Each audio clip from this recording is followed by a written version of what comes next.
Hello, I'm Mary Kurzweil with the CattleFax Closing Bell.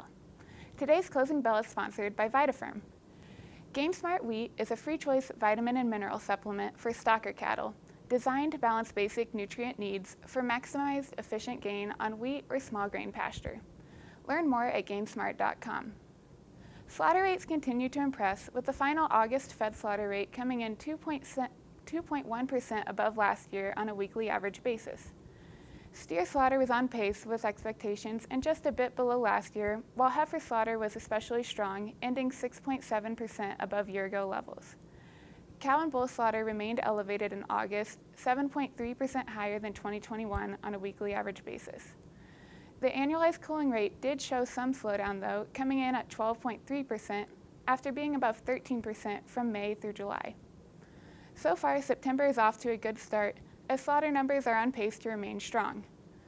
Carcass weights have continued to move higher and should continue to increase through November, but are expected to fall below last year by the fourth quarter.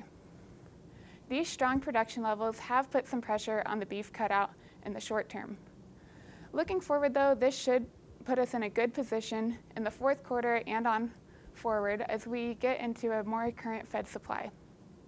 In this week's markets, inflation and recessionary concerns continue to have a large impact on consumers and the economy. In an effort to ease inflation, the Fed raised interest rates by another 75 points this week. While these are the highest rates that we've seen since 2008, further increases are expected through the end of the year. The stock market continued lower this week, with the S&P 500 retesting lows seen in June and coming in 10% below the August highs. With slower demand being seen, crude oil prices also fell this week, falling below $80 a barrel to the lowest prices seen since January of this year. Still, cattle prices are following the seasonal uptrend as the cash market begins to take some leadership. Fed cattle finally broke out of the 135 to 142 range that they have traded in the South since November 2021. Cattle traded about $1 higher this week at 143 in the South, with some premiums still being seen in the North.